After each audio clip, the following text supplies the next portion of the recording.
Bismillahirrahmanirrahim. Assalamualaikum warahmatullahi wabarakatuh. Alhamdulillahilladzi ja'ala syahra ramadhana sayyidash syuhur wa dha'afa fihi alhasanati wal ujur. Arsalan nabiyya sallallahu alaihi wasallam bil huda wan nur wa ala alihi wa ashabihi wa man tabi'ahum bi ihsanin ila yaumin nusyur, amma ba'd.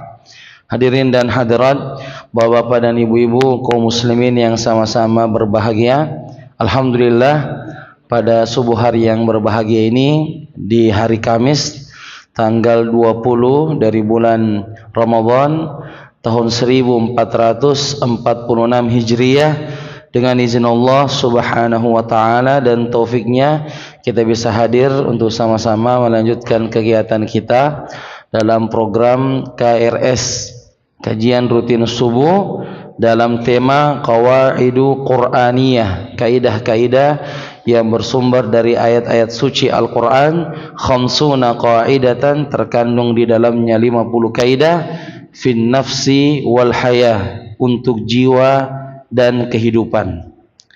Jamaah sekalian yang sama-sama berbahagia, alhamdulillah kita berada di ujung daripada 10 kedua dari bulan suci Ramadan. Kita berada di ujung hari dari 10 kedua dari bulan suci Ramadan, dan insyaallah kita akan masuk pada sebentar malam. Insyaallah nanti malam kita akan masuk pada 10 yang ketiga dengan izin Allah subhanahu wa ta'ala. Tentunya ini adalah nikmat besar yang Allah berikan kepada hambanya, dan ini adalah pilihan Allah, bahwa kita harus yakin bahwa Allah memilih kita, memberikan kesempatan itu untuk kita bisa melanjutkan persembahan kita kepada Allah Azza wa Jalla. Karena kita tahu bahwa di bulan suci Ramadan ini juga ada saudara-saudara kita yang ternyata tidak sempat menyelesaikan Ramadan. Ada yang telah dipanggil oleh Allah di bulan Ramadan ini. Ada yang meninggal di hari pertama, ada yang meninggal di hari kedua, ada yang meninggal di hari ketiga, dan seterusnya. Maka ini tentunya sebuah pertanda bahwasanya seseorang yang disampaikan dengan bulan suci Ramadan sampai selesai itu adalah kesyukuran yang sangat besar di sisi Allah subhanahu wa ta'ala, dan itu pilihan kepada Allah untuk hamba-hambanya.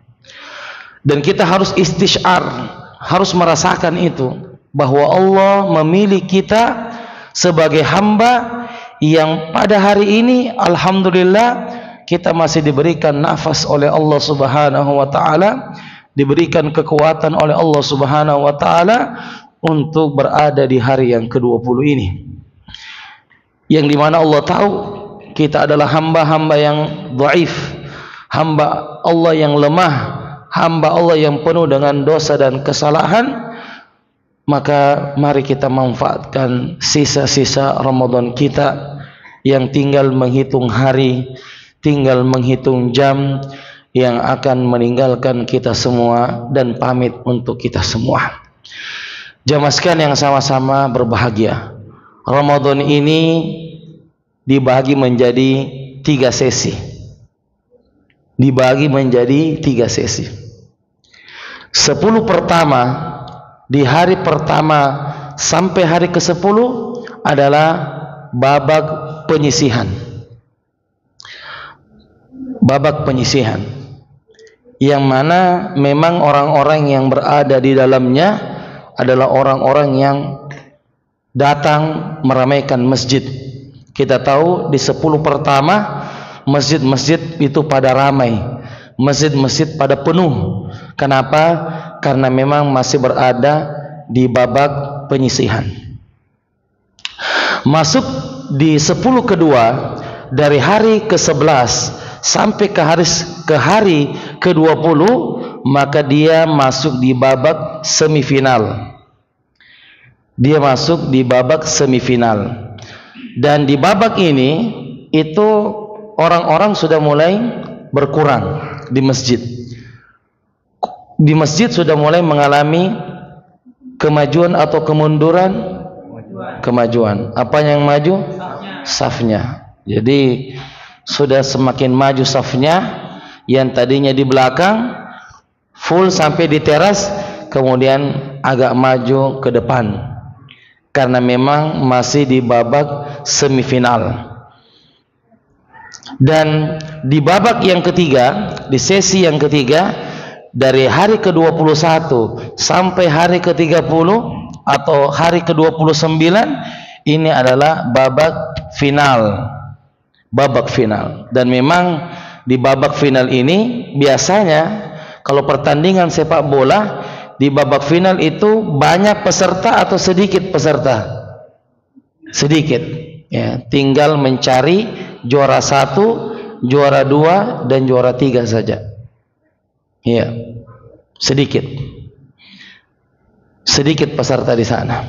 Maka sebentar malam kita akan masuk di babak final. Kita akan masuk di babak final. Dan kalau kita diberikan kesempatan oleh Allah, ini sampai maghrib, siapa yang bisa jamin hidup? Angkat tangan, siapa yang merasa bisa hidup sampai maghrib sebentar? Dia jamin dirinya ya? Tidak ada. Tidak ada di antara kita jamaah yang menjamin hidup sampai maghrib nanti. Kalau sekiranya Allah mengizinkan kita masuk di babak final, kira-kira apa yang mau kita kerja? Apa yang kita mau kerja sebentar malam? Apa yang kita mau persembahkan di hadapan Allah Subhanahu wa taala kalau Allah izinkan kita bisa masuk di babak final? Apa yang kita bisa persembahkan untuk Allah Subhanahu wa taala? Apa yang bisa kita perjuangkan untuk agama Allah Subhanahu wa taala? Dan ini nikmat dari Allah. Buktinya ada saudara kita dipanggil oleh Allah dan belum menyelesaikan Ramadan. Iya. Maka jika sekiranya nanti maghrib kita bisa masuk di babak final ini, silakan para jamaah jawab dalam hatinya. Apa yang kita mau kerja sebentar malam? Apa yang kita mau lakukan sebentar malam? Apa yang kita sudah tekadkan sebentar malam sebagai bentuk hamba-hamba yang jujur kepada Allah Subhanahu wa taala? Maka jamaah sekalian, kalaulah sebentar malam kita bisa dipertemukan oleh Allah di babak final, maka tolong jangan sampai kita menyia-nyiakan kesempatan emas ini. Orang bisa masuk final itu kesyukuran atau keburukan? Kesyukuran. Kesyukuran. Walaupun mungkin dia juara 3, tapi dia pernah mengatakan, saya pernah masuk di babak final Piala Dunia.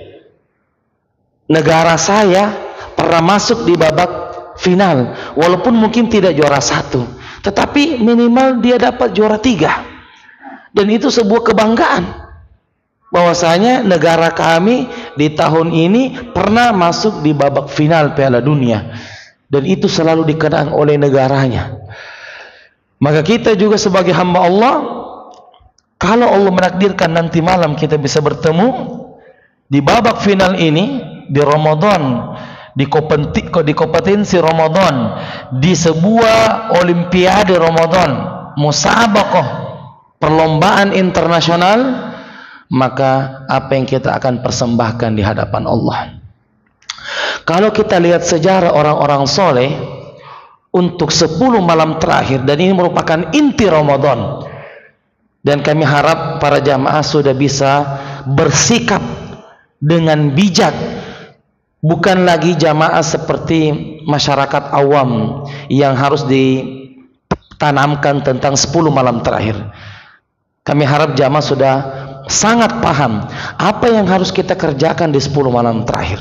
Bukan lagi yang baru kita mulai keutamaan 10 malam terakhir, bukan lagi kita mencerma apa yang dilakukan oleh Nabi 10 malam terakhir. Saya kira ini pembahasan sudah berulang. Tetapi kita sekarang ini perlu actionnya, perlu perbuatannya.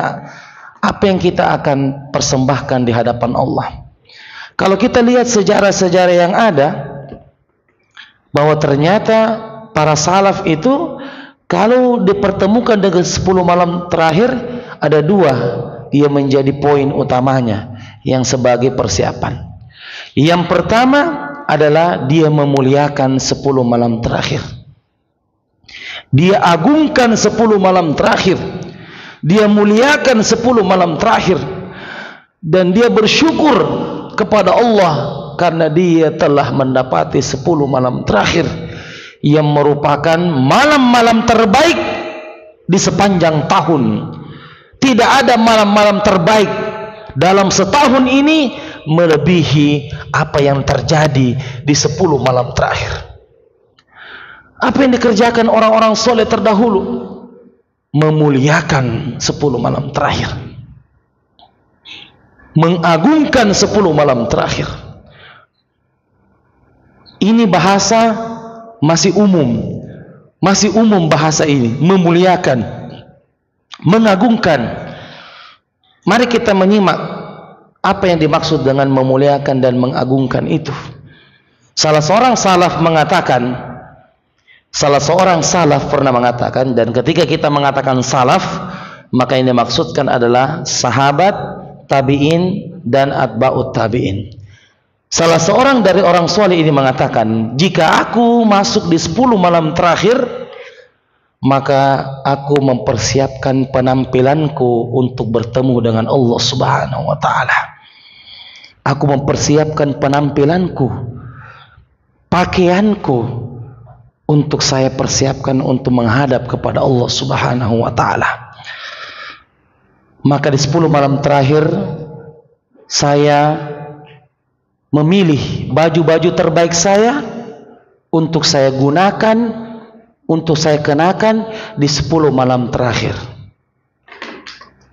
Dan saya ketika masuk di 10 malam terakhir, sebelum saya masuk i'tikaf, maka saya membeli sebuah baju yang seharga 1000 dirham. Jamaah tidak ada yang heran, berapa itu 1000 dirham? Bisa dikalkulator sendiri. Dirham itu adalah perak, dinar itu adalah emas. 1 dirham, 1 perak sekarang gramnya itu 15.000. 15.000. Dan tadi mengatakan saya membeli baju itu seharga 1000 dirham. Berarti 15 kali 1000. Berapa jadinya? 15 juta. Saya ulangi. Sahabat ini atau tabi'in ini membeli baju untuk 10 malam terakhir sebagai bentuk penampilan yang paling terbaik di hadapan Allah adalah seharga 1000 dirham atau dirupiahkan 15 juta. Untuk baju 15 juta itu mahal atau murah? Untuk baju. Tapi kalau untuk bertemu dengan Allah, mahal atau murah? Ini murah. Kenapa murah? Tidak ada bandingannya dengan pahala yang Allah sediakan. 15 juta dia beli baju untuk penampilan masuk bertemu dengan Allah Subhanahu wa ta'ala. Kenapa kamu beli baju ini? Ya, sebentar malam 10 malam terakhir saya mau beli baju ini untuk persiapan bertemu dengan Allah. Berlebihan. Kamu ini masa beli baju untuk 10 malam terakhir? Itu perkataan dunia. Yang bilang tadi itu berlebihan, itu perkataan dunia, otaknya dunia. Tapi kalau dia punya otak akhirat, ini tidak ada apa-apanya dibandingkan dengan apa yang Allah sediakan berupa pahala yang sangat besar. Untuk itu peserta iktikaf, pilih baju-baju terbaik nanti malam. Nabi itu sukanya baju warna apa? Nah, minimal di malam hari. Malam itu maghrib sampai subuh. Minimal di malam hari. Outfit, pilih outfit yang bagus. Tahu outfit ya? Pakaian luar. Ya. Pilih baju-baju yang terbaik. Ya, jangan 10 malam terakhir baju-baju kita yang sudah ada bolong-bolongnya. Ya, kita saja kalau mau ketemu dengan Pak Gubernur, ada undangan masuk, besok mau ketemu Pak Gubernur di rumah jabatan, kita akan memilih pakaian terbaik, pakai jas kita. Yang mungkin tidak pernah saya pakai jas, tidak pernah kita pakai jas, kita harus pakai jas karena mau ketemu Pak Gubernur. Bagaimana lagi dengan bertemu dengan Allah? Apatah lagi itikaf tadi, telah kita sebutkan tadi malam. Apa inti daripada itikaf? Khalwat. Apa itu khalwat? Berdua-duaan dengan Allah Subhanahu wa taala. Ini bukan hanya ucapan ya. Bukan hanya diucapkan saja ini, tapi dirasakan. Betul kita akan bertemu dengan Allah nanti malam, maka persiapkan baju-baju terbaik kita. Dan sebenarnya baju lebaran yang sudah dibeli itu, kalau ada yang sudah beli, itu paling afdolnya dipakai di 10 malam terakhir. Nanti lebaran tetap dipakai itu, tinggal dicuci ulang. Tinggal dicuci apa? Ulang. Salah sebenarnya kalau hanya dipakai di lebaran saja. Karena 1 Syawal tidak memiliki keutamaan. Saya tanya, apa keutamaan 1 Syawal? Tidak ada, kecuali hanya hari raya. Tapi dari segi pahala, apakah 1 Syawal itu melipat gandakan pahala? Tidak. Melipat gandakan pahala di mana? Di bulan suci Ramadan. Terkhususnya di mana?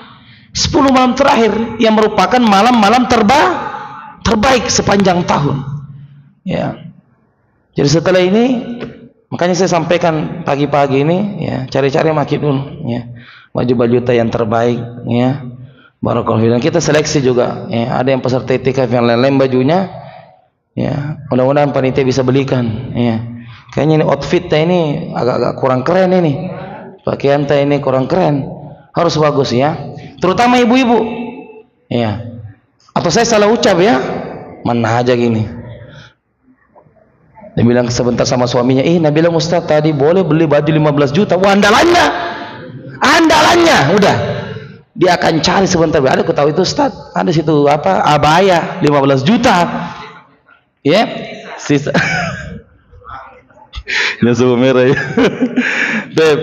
Jadi ini mudah-mudahan saya tidak salah ucap di depan ibu-ibu ini, ya, karena dia akan menuntut suaminya.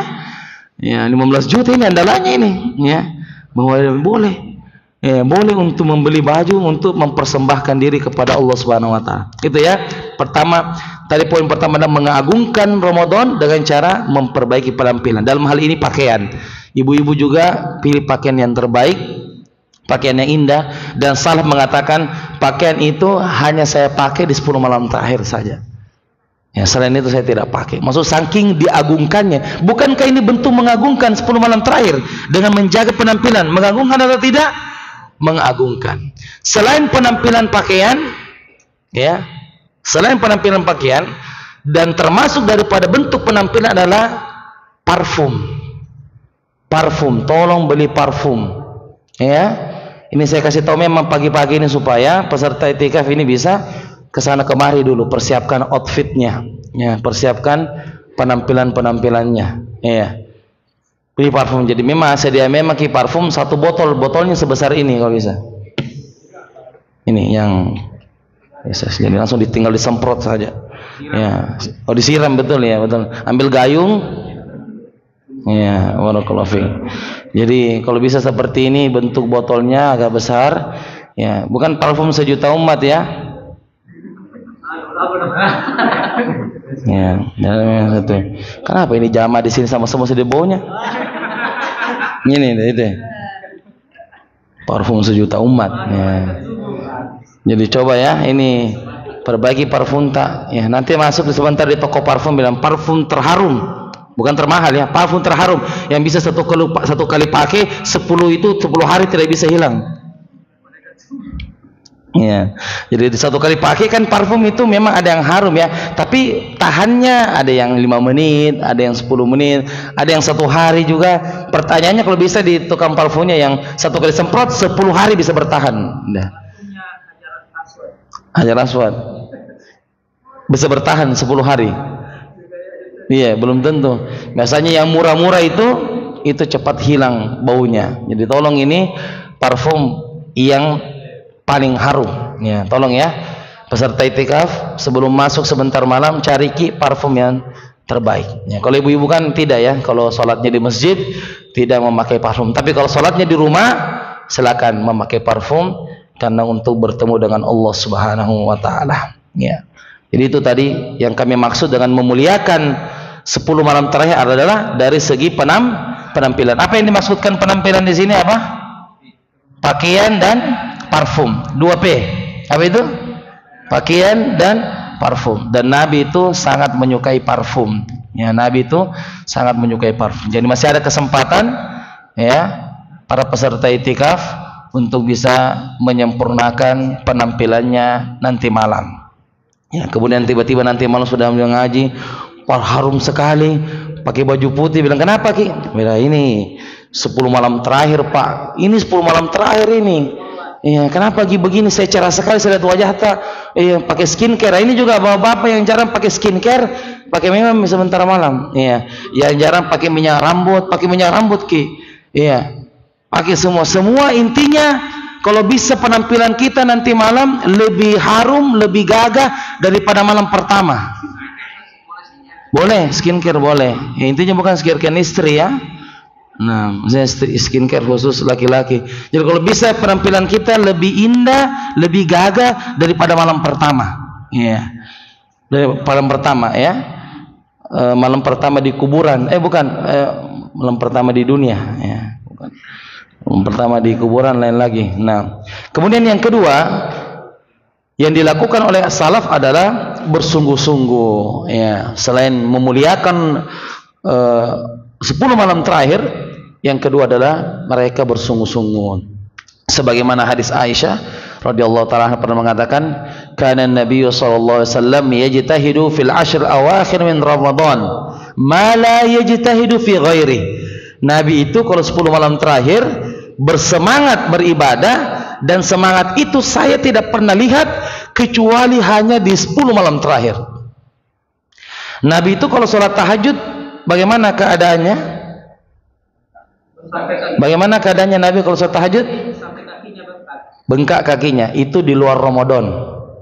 Hati-hati, hadis itu berbicara tentang di luar apa? Tapi bagaimana kalau di 10 malam terakhir kira-kira? Kira-kira bagaimana? Kalau di hari biasa Nabi tahajudnya sampai bengkak kakinya saking lamanya berdiri, kira-kira bagaimana kalau di 10 malam terakhir? Nah, Aisyah tadi mengatakan semangat itu saya tidak pernah lihat kecuali di 10 malam terakhir. Maksudnya Nabi ini orang yang paling semangat ibadah, tapi kalau sudah masuk 10 malam terakhir berkali lipat itu semangatnya, powernya itu sangat tinggi, energinya itu full, sangat gas, bahasa kita sekarang digas betul itu Nabi, full gasnya. Karena kenapa? Beliau sangat memuliakan 10 malam terakhir. Jadi pesan kami itu tadi, salaf menyikapi 10 malam terakhir ini dengan yang pertama memuliakan 10 malam terakhir. Kalau kita mengerucut kepada memuliakan, apa maksudnya tadi? Menjaga penampilan. Maksudnya menjaga penampilan, berpakaian yang rapi, berpakaian yang sangat mulia, dan memakai parfum. Kemudian yang kedua, apa yang dikerjakan oleh salaf? Bersungguh-sungguh. Sebagaimana keterangan dari Aisyah, Nabi bersungguh-sungguh ya, dan tidak saya pernah lihat kesungguhan itu seperti apa yang beliau kerjakan di 10 malam terakhir Ramadan. Untuk itu kami mengajak kepada seluruh jamaah untuk menyikapi Ramadan ini dengan sebaik-baiknya, dan kalau Allah memilih kita ditakdirkan untuk bertemu di 10 malam terakhir, maka silakan kita bersiap-siap untuk berdua-duaan dengan Allah Subhanahu wa taala. Dan yang tidak sempat beritikaf tahun ini jangan berkecil hati, maka tetap bersemangat. Jangan dengan gara-gara saya tidak bisa masuk itikaf, tidak full ke itikaf, maka ini jangan kita sampai kita menurun semangat kita. Tidak, justru kita harus tetap mempertahankan semangat itu. Berapa tadi urutan itikaf tadi malam? 5. Yang pertama tadi apa? Itikaf full, iya. Yaitu dari hari ke-21 sampai hari yang terakhir. Yang kedua, maghrib sampai subuh. Iya. Isyraq. Ya. Sebenarnya kalau mau nomor 2 ini sebenarnya masih ada. Ya, kalau kita mau geser ya. Tadi kan yang pertama itu full dari hari pertama sampai hari terakhir. Nomor 2 ini itikafnya tidak full. Maksudnya begini. Hari Ahad itu libur kantor. Nah, kita masuk full 1 hari. Paham maksudnya ya? Ini nomor 2 sebenarnya ini. Bisa masuk nomor 2 bahwa kalau tidak bisa 10 hari, maksudnya menetap di masjid seharian, maka ada hari-hari tertentu, misalnya hari libur di kantor, anak mau masuk itikaf saja, boleh, ahlan wa sahlan. Tapi jangan tidur saja kita kerja di sini ya, Pak. Ada tong itu libur Ustaz, jadi anak antum di sini mempengaruhi peserta. Orang sudah begini-begini, antum tidur di situ, buat pulau lagi. Pulau Sulawesi sama Pulau Sumatera. Baik. Jadi yang kedua sebenarnya ya. Jadi kalau tidak bisa 10 maka ada hari-hari misalnya Jumat. Bisa selang-seling. Bisa. Intinya bahasanya tidak full. Ya selang-seling boleh. Misalnya bukan di hari pasar. Maka di itikaf di Musalamah. Tafadhol. Ahlan wa sahlan. Ya, tapi servis sendiri ya. Ya, ambil kasur sendiri. Ya, baru di agak-agak di luar itu tempatnya. Pada sini full nih. Ya. Tadi malam itu pendaftar sampai sekarang ya, ada 13 orang ya, bertambah lagi ada 13 orang yang daftar. Ini masih kita terima ini sampai maghrib. Ini sebelum tempatnya full maka segera ya, disampaikan ke kami langsung ya. Jangan diam-diam tiba-tiba masuk tidak ada tuna mata, darah mata karena nanti akan dikasih nama tiba-tiba mau kayak apa? Itikaf tidak ada informasi di luar di teras pergi. Pasang tenda sana di luar. Ya, disampaikan kalau ada niat ya, jangan tiba-tiba masuk maghrib kemudian mana nama aku ya nama tanah tidak ada daftar ya. Jadi itu ya tadi yang kedua apa, bisa seling. Contohnya apa tadi, hari libur kantor atau hari libur pasar atau juga hari Jumat, minimal Jumat. Anak Jumat mau itikaf seharian saya di masjid dari ya malam sampai ya malamnya lagi boleh. Yang ketiga turun ke bawah apa? Yang iya dari masuk maghrib masuk maghrib sampai isyraq. Ya, maghrib sampai isyraq. Jadi urutannya ya kita ralat ini. Yang ketiga apa? Maghrib sampai isyraq. Jadi memang buka puasa di sini. Kapan buka puasa di rumah? Karena buka puasa itu sudah masuk malam. Sudah masuk malam. Ya. Jadi usahakan buka puasa di sini. Kemudian sampai isyraq baru pulang ya mencari nafkah ya. Saya mau itikaf Ustaz. Tapi begitu ya namanya kita suami kan ada dinafkahi, ada istri. Ya. Ada anak ya.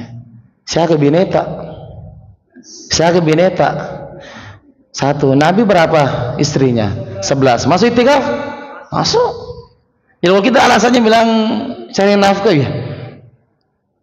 Nabi apa pekerjaannya? Nabi apa pekerjaannya? Di atasnya lagi presiden khalifah. Dan presiden itu cuma 1 negara. Nabi itu membawahi beberapa negara, bahkan sepertiga dunia Nabi kuasai. Dan semua tanda tangan itu ke Nabi. Tetapi beliau ternyata sudah menyelesaikan itu sebelum masuk 10 malam terakhir. Semua urusan negara, apa ini, apa masalahnya di Yaman, apa masalahnya di Arab, apa ini udah diselesaikan semua. Jadi Nabi itu memang selesai semua urusan dunia ya, baru masuk 10 malam terakhir. Jadi kalau alasannya itu, kira-kira yang mana lebih sibuk, Nabi atau kita? Ya, kira-kira yang mana lebih sibuk, Nabi atau kita?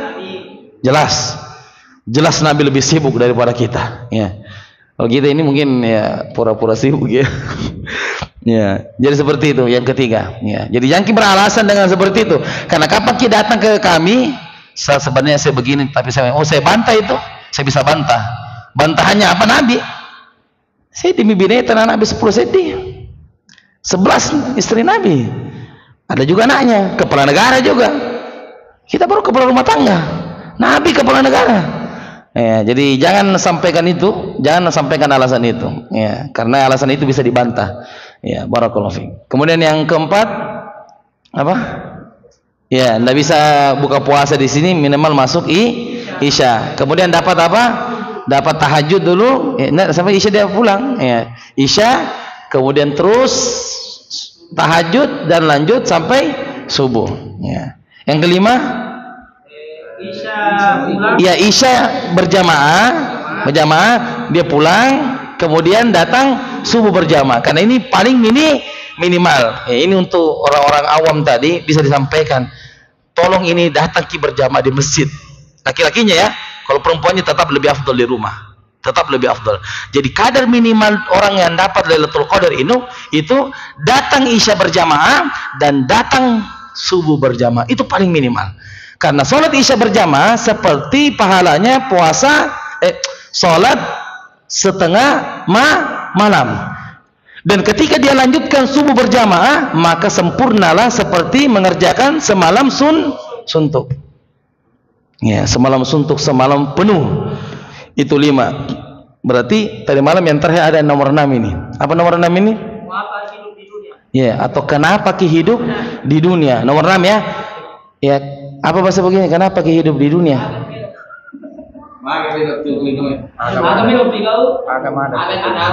Agama Allah tu dilinoi. Maksudnya untuk apa hidup itu? Kenapa hidup? Nah, kenapa muncul? Ya?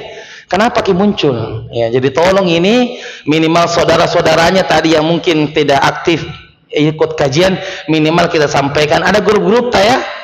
Kan tidak semuanya grup-grup itu grup-grup kajian. Mungkin ada grup ya sama-sama olahraga, ada grup-grup tim ini, ada grup ini, ibu-ibu punya grup-grup pagosim. Sampaikan bahwa minimal jaga sholat Isya berjamaah dan sholat subuh berjamaah. Misalnya ibu-ibu, Ustaz, saya misalnya tidak bisa berjamaah karena sendiri aja di rumah, tidak apa-apa. Insya Allah tetap yang paling afdal ibu-ibu di rumah. Tetapi kalau ada di situ anak perempuannya bisa diajak berjamaah, maka lebih afdal lagi. Tapi kalau tidak ada, maka ketahuilah salatnya wanita tetap lebih afdal di rumah walaupun dia sendirian.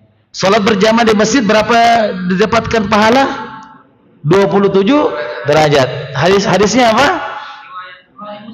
Salatul jamaati afdalu min salatil fadhi bi 27 darajah. Kalau itu untuk laki-laki 27 derajat dan wanita lebih afdal di rumah, maka walaupun sendiri maka wanita tetap dapat berapa?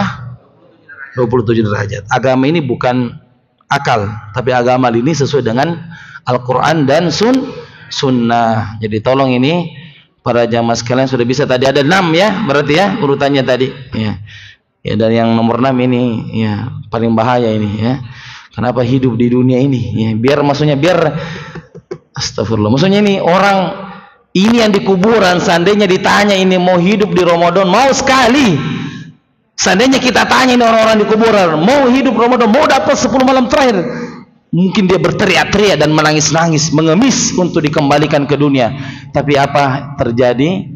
Bahwanya semuanya itu adalah kehendak Allah Subhanahu wa ta'ala. Baik, jamaah sekalian yang sama-sama berbahagia, insyaallah ta'ala kita akan lanjutkan ya pembahasan kita pada kesempatan ini. Terakhir telah kita sampaikan kaidah yang ke-21 ya.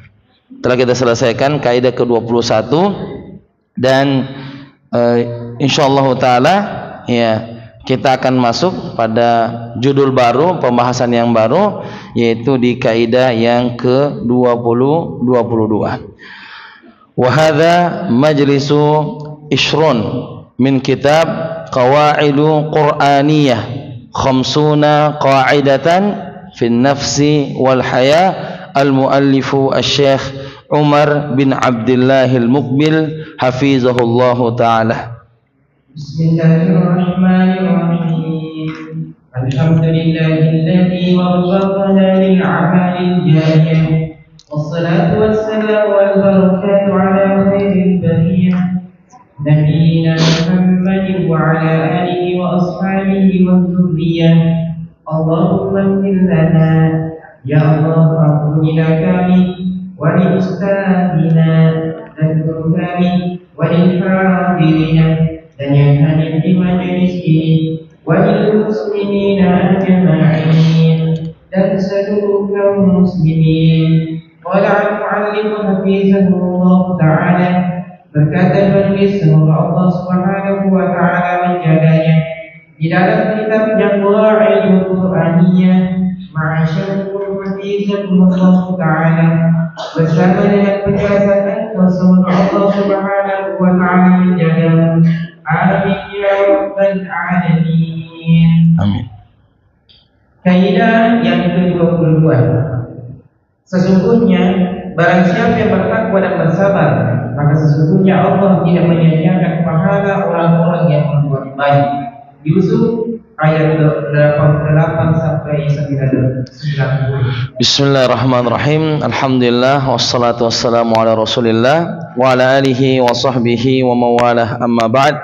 Qala al-muallifu hafizahullahu ta'ala al-qa'idatu ats-tsani wal 'ishrun.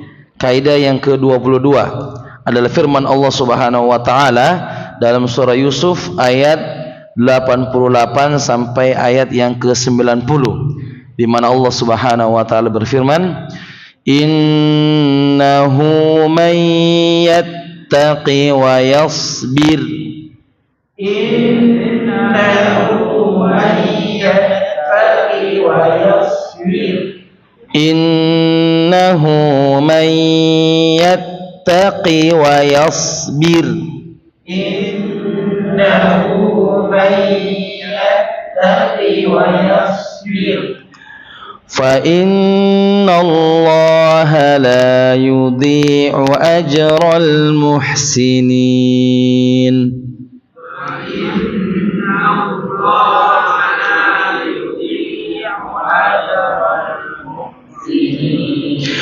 فإن الله لا يضيع أجر المحسنين.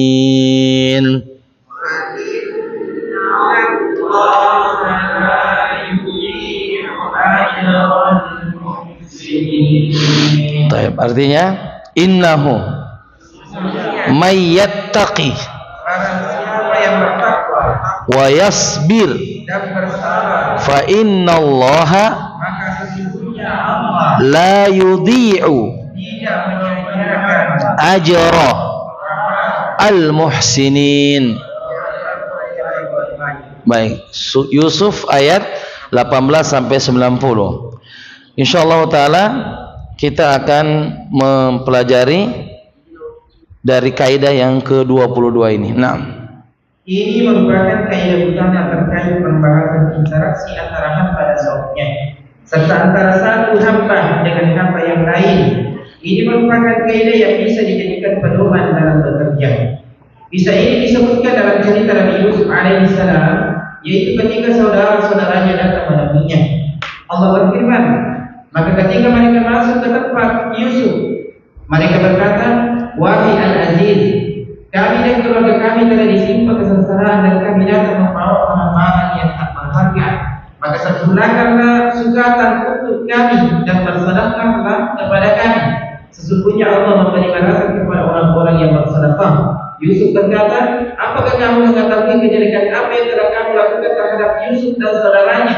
Ketika kamu tidak mengetahui akibat perbuatanmu itu, mereka berkata, apakah kamu ini benar-benar Yusuf? Yusuf menjawab, aku Yusuf dan ini saudaraku. Sesungguhnya Allah telah melimpahkan karunia-Nya kepada kami. Sesungguhnya barang siapa yang bertakwa dan bersabar, maka Allah tidak menyia-nyiakan pahala orang-orang yang berbuat baik. Yusuf 88 sampai 90. Bismillahirrahmanirrahim. Alhamdulillah wassalatu wassalamu ala Rasulillah wa ala alihi wa sahbihi wa mawala, amma ba'd. Qala al-muallifu hafizahullah taala, disebutkan dalam ayat ini tentang kisah Nabi Yusuf, ya. Jadi untuk bisa memaknai makna ini, ya, bagaimana Allah Subhanahu wa taala menyebutkan dalam firman-Nya tentang, ya, Nabi Yusuf, ya, dengan saudara-saudaranya. Jadi Nabi Yusuf itu berjumlah 11 orang bersaudara. Kemudian Nabi Yusuf ini dicemburui, ya, oleh saudara-saudaranya yang lain, ya. Dan Nabi Yusuf mempunyai saudara yang menemani beliau yang tidak sepakat dengan 9 saudaranya, ya, dengan 9 saudaranya. Jadi Nabi Yusuf dan satu yang namanya Benyamin, ya, dan satu namanya Bunyamin, ya. Ada mengatakan Bunyamin pakai dhammah, Bunyamin, ya. Ada mengatakan Benyamin, ya. Karena memang ini bukan bahasa Arab, ya. Ini bukan bahasa Arab. Kita tahu Nabi Yusuf bukan nama Arab, ya, bukan nama Arab, tapi dari Bani Israel. Karena Nabi dari bangsa Arab adalah Rasulullah sallallahu alaihi wasallam. Maka Yusuf itu mamnu minas saraf, ya. Yunus itu mamnu minas saraf. Artinya mamnu minas saraf, tidak menerima tanwin. Ahsantum, ya. Jadi nama-nama yang bukan Arab seperti Isa, Musa, ini bukan nama Arab. Nama Arab itu yang seperti Muhammad, ya, yang merupakan nama Arab. Nah, kita lihat bagaimana masuk dalam kaidah ini. Falamma dakhulu alaihi qalu ya ayyuhal aziz.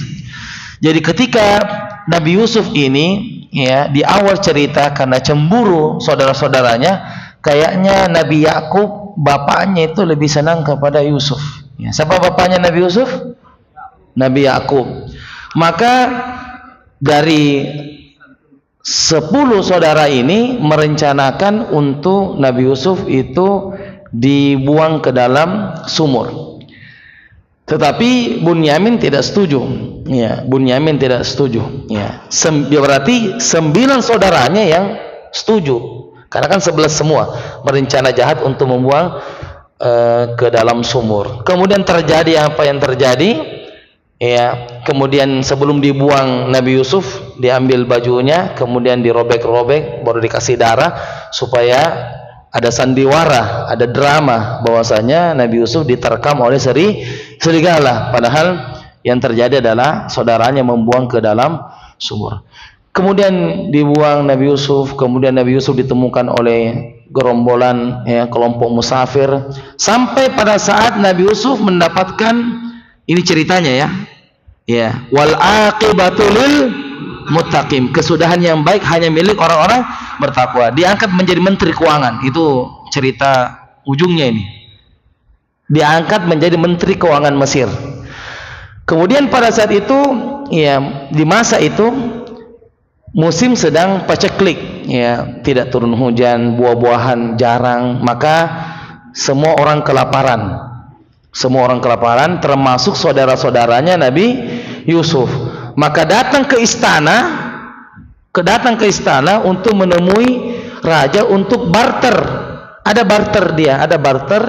Dia bawa sekeping makanan mau ditukar dengan gandum yang merupakan makanan pokok pada saat itu. Apa gandum? Mau ditukar. Dia bawa sesuatu makanan, mungkin serpihan roti saja, mau ditukar dengan gandum, tapi gandumnya ini full, harus banyak, karena maksudnya tolong saya ini. Dia mengemis dan dia tidak tahu bahwasanya saudara-saudaranya ini yang datang mengemis ke menteri keuangan ternyata siapa? Nabi Yusuf. Nah, kita lihat ya ayatnya. Perhatikan. Falamma dakhalu alaihi, maka ketika mereka masuk ke tempat Yusuf. Siapa ini mereka? Saudara yang 9 orang, ya. Yang berapa? 9 orang.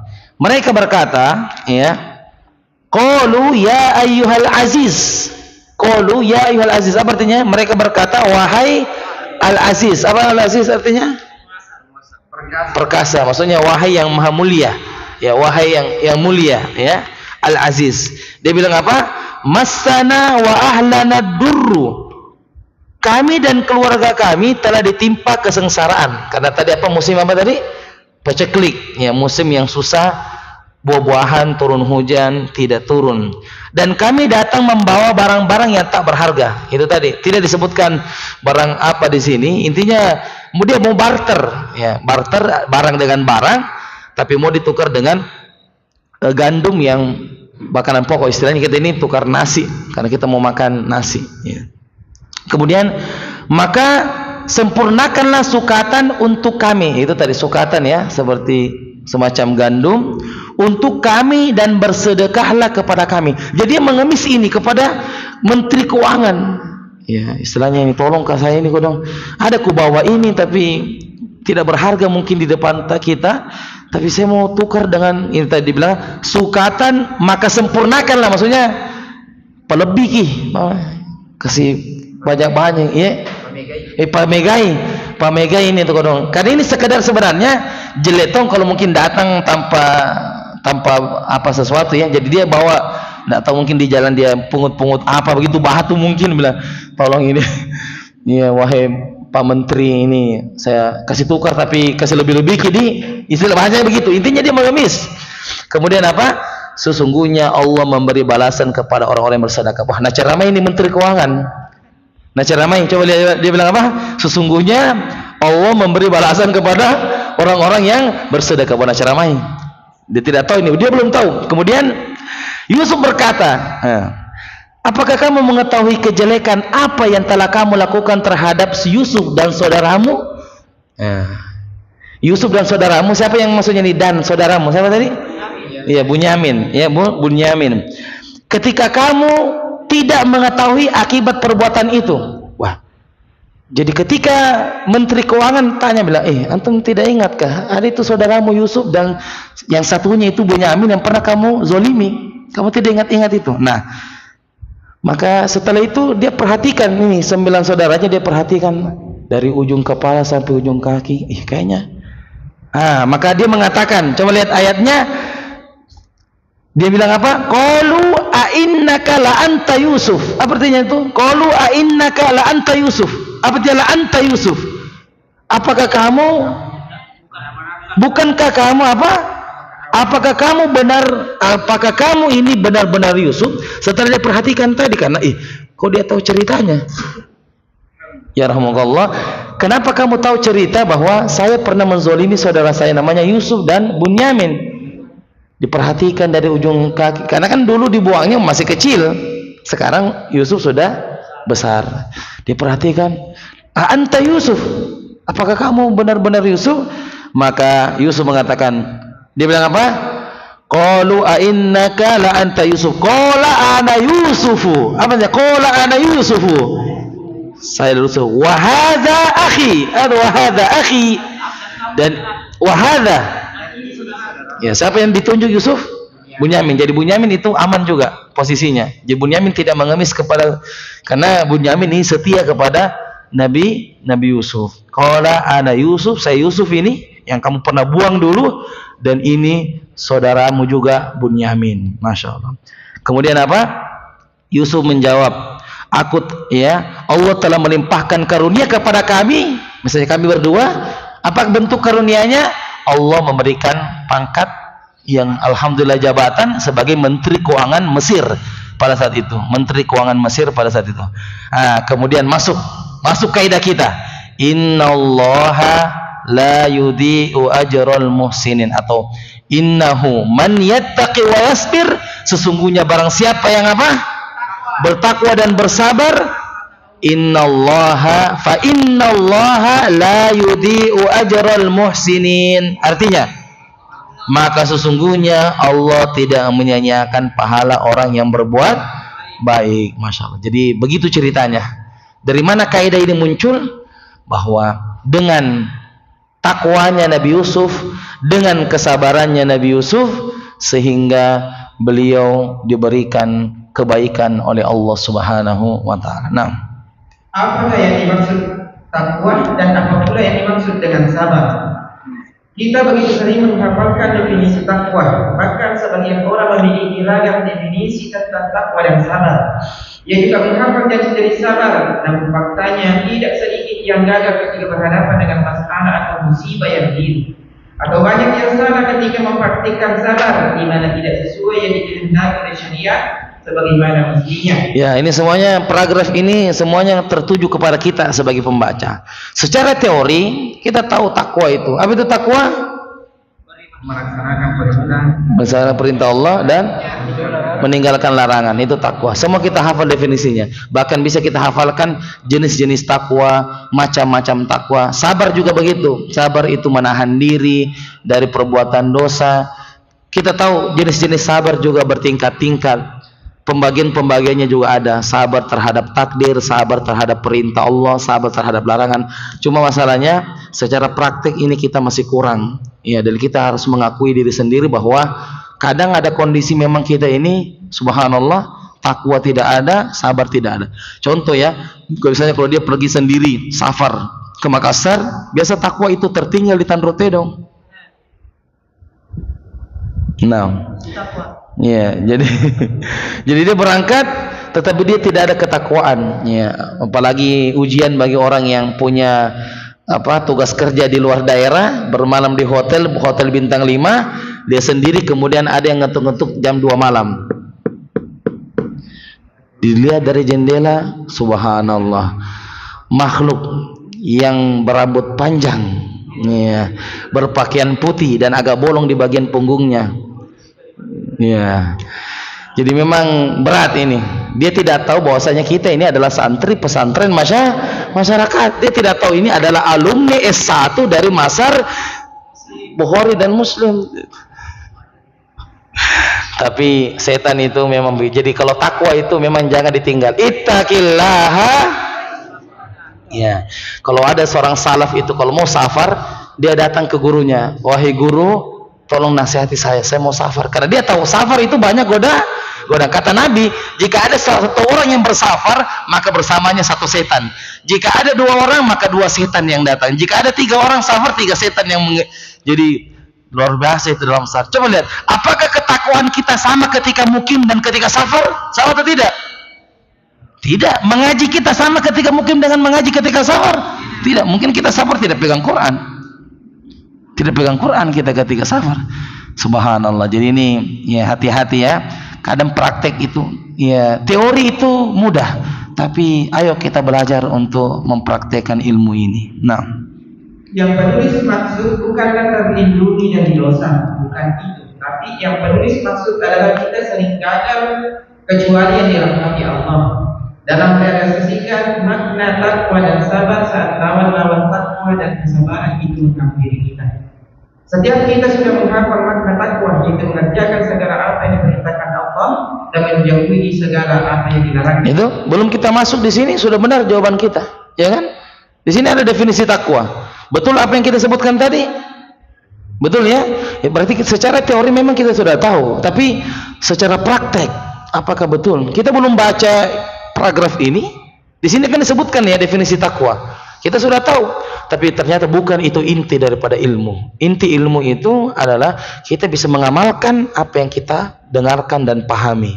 Nah, setiap kita juga sudah memahami bahwa ujian itu membutuhkan kesabaran, kesungguhan, dan memaksa diri untuk berada di atas jalan Allah dan Rasulnya. Namun dalam menerapkan kedua makna ini dalam kehidupan nyata selalu ada jarak yang jauh dengan teori yang ada. Masya Allah. Bahasanya itu dalam kehidupan kita selalu ada jarak yang jauh antara teori dengan yang ada, fakta yang ada. Jadi memang kita ini harus banyak merenung.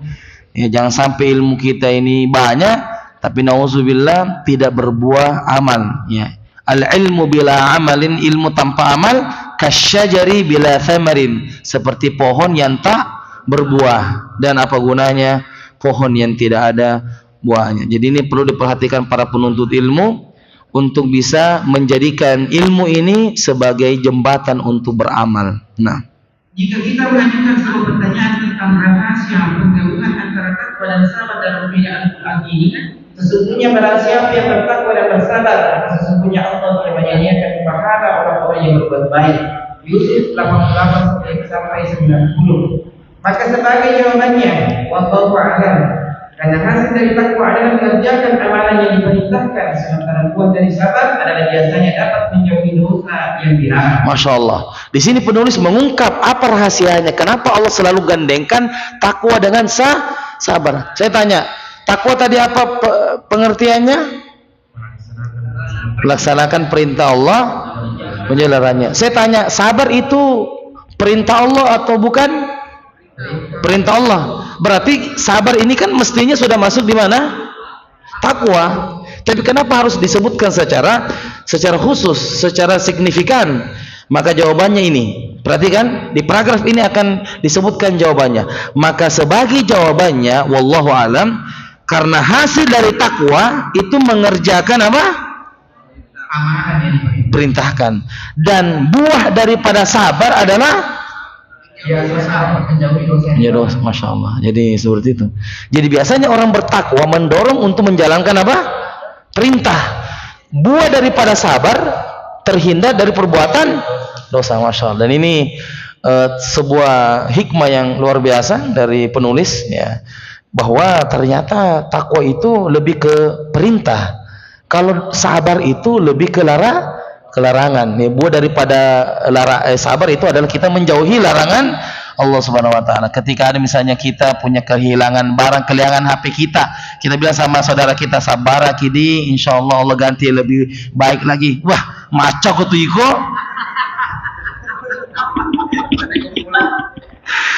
Tadi ko mon maco kutu iko ceramah kede. iPhone ini iPhone. Hilang iPhone saya. Semua di situ ada barang file-file di situ, dia bilang, sabar kidi, insyaallah nak ganti lebih. Wah, maco kutu iko. Wah, la haula wala quwwata illa billah. Meninggal kita punya bapak, sabar kidi, insyaallah mudah-mudahan. Wih, macam gitu iko. Tadi ko mulai. Nah, coba. Buat luar biasa ini ya. Memang ini. Intinya itu kalau dinasihati ki, Pak Iye saja beri ye, syukron. Ayo apa balik. Jangan kita melawan. Ini sudah dia berduka, berlawan lagi, jangan melawan nih ya. Jadi seperti itu ya, jangan ada seperti itu ya. Kalau ada nasihati temannya lagi tertimpa musibah, bilang, "Wih, maco aku tuh kok. Sabar lagi saya yang kena ini." Tapi ingat, orang yang ditimpa musibah, saya sampaikan jangan lupakan ayat ini. La yukallifullahu nafsan. Saya tanya, apakah Allah memberikan kita ujian melebihi batas kemampuan kita? Kira-kira yang saya tanya ini, bisa nggak Allah memberikan kita ujian melebihi batas kemampuan hambanya? Bisa atau tidak? Allah bilang lah. Bisa atau tidak? Tidak. Allah sendiri bilang, saya tidak akan kasih ki ujian yang lebih besar daripada iman kamu. Imanmu 80%, ya saya kasih juga ujian 80%. Imanmu 50, saya kasih juga 50. Imanmu kayak tisu, tipis sekali, nah, saya juga kasih juga ujian yang seperti tisu. Tidak mungkin Allah menzolimi hamba. Jadi kalau hilang HP atau apa, insya Allah kamu kuat itu. Cuma sabar-sabar. Wah, maco aku tuh. La haula wala quwata illa billah. Naam.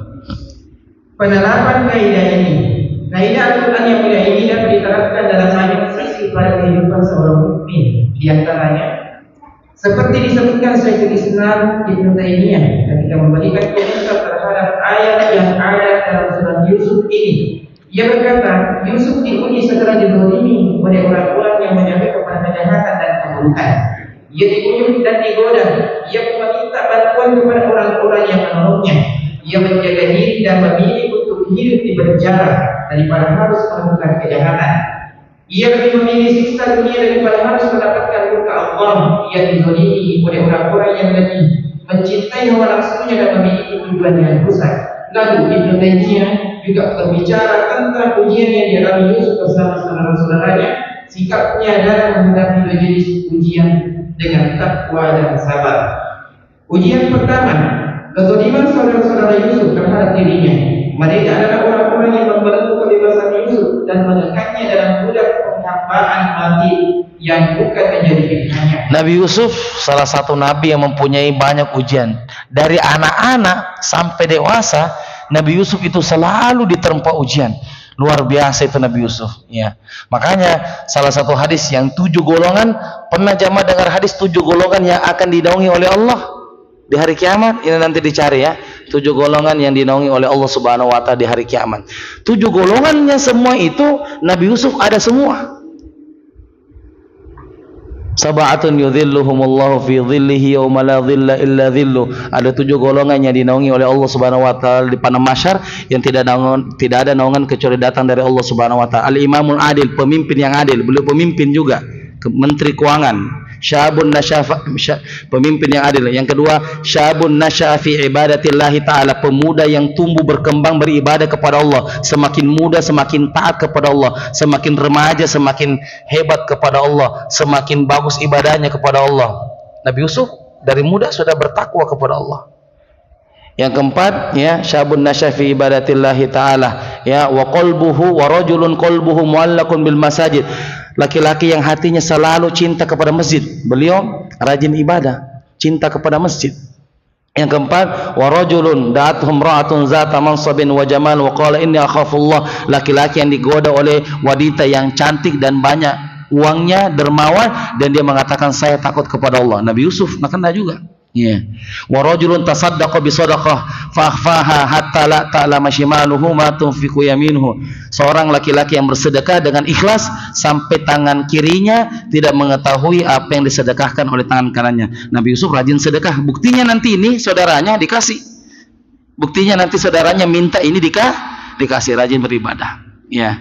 Kemudian yang keenam, ya, dari 7 golongan yang dinaungi oleh Allah Subhanahu wa taala, bahwa seorang laki-laki yang bersendirian dan menangis, ya, menangis air matanya karena mengingat, ya, kematian kepada Allah Subhanahu wa taala. Itu 6. Apa lagi satu?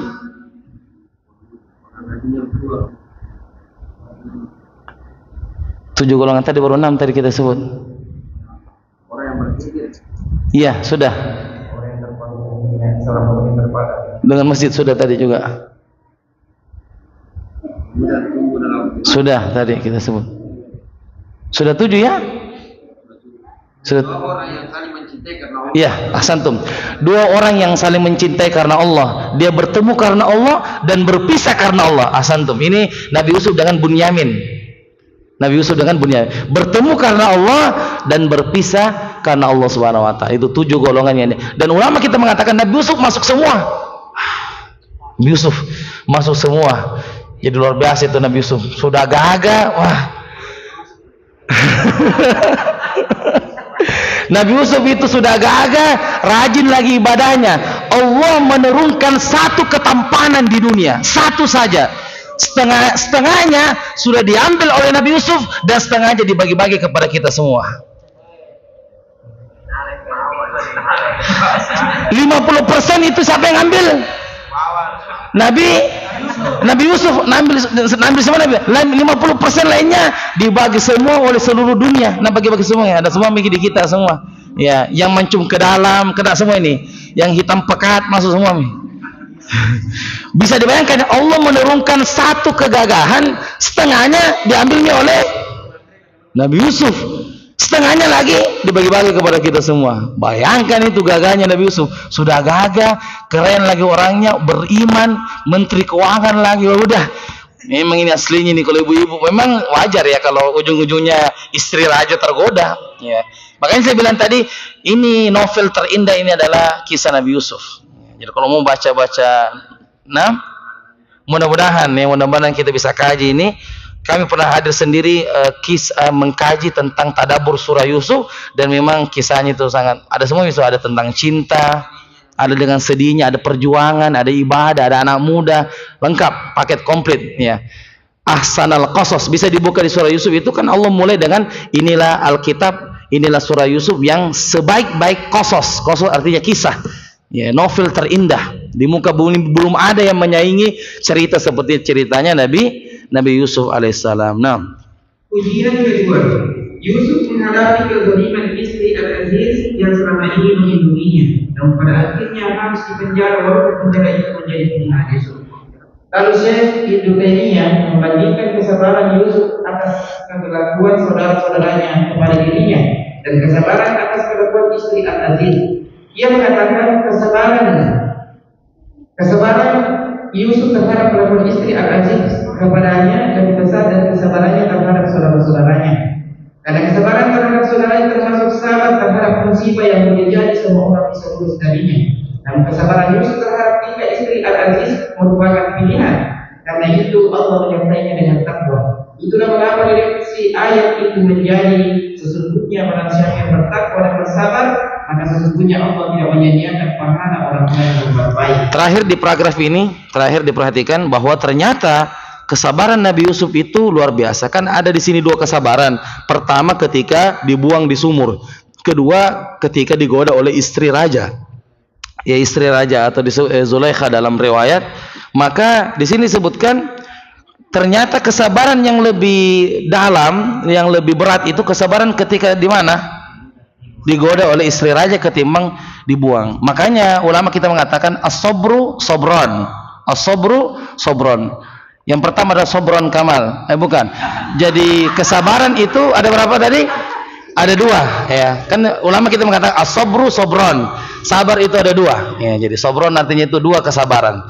Pertama adalah as-sabru ittirari.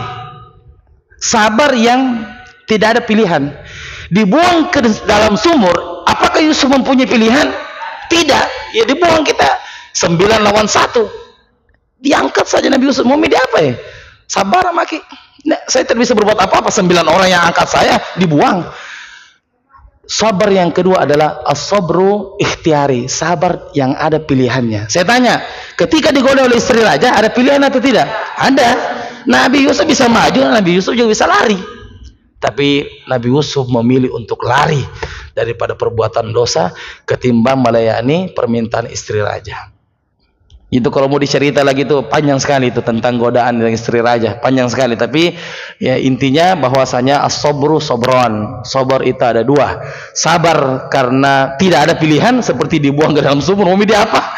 Kalau yang kedua ini sabar ada pilihannya. Nabi Yusuf sebenarnya bisa maju kalau dia mau, tapi ternyata Allah menjaga hatinya Nabi Yusuf dan Nabi Yusuf memilih untuk menghindari lubang dosa tersebut. Baik, insyaallah episode ini akan berlanjut ya nanti malam insyaallah ya. Jadi ini kajian rutin subuh yang terakhir untuk subuh.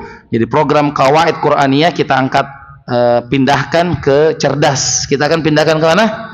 Cerdas. Jadi insyaallah besok itu tidak ada kajian subuh, yang ada adalah memperbanyak tilawah Al-Quran ya, karena sebentar malam insyaallah kita akan mulai tahajud jam 2 malam insyaallah ta'ala. Silakan diajak saudara-saudaranya sehingga pada subuh tidak ada kegiatan, karena pernah dulu di tes itu jam 2 malam salat malam baru subuh kajian. Apa gunanya kajian kalau begitu modelnya? Jam berapa bangun? Jam 2 terus sampai subuh, baru pada subuh ada kajian. Apa kajian ya, jadi lebih baik diganti dengan apa, tilawah ya. Ada Tommy juga yang push up, mulai besok hari minta push up. Nah demikian, jazakumullah khair atas perhatiannya, mudah-mudahan bermanfaat. Kita tutup dengan doa kafaratul majlis. Subhanakallahumma bihamdik asyhadu an la ilaha illa anta astaghfiruka wa atubu ilaik. Wassalamualaikum warahmatullahi wabarakatuh.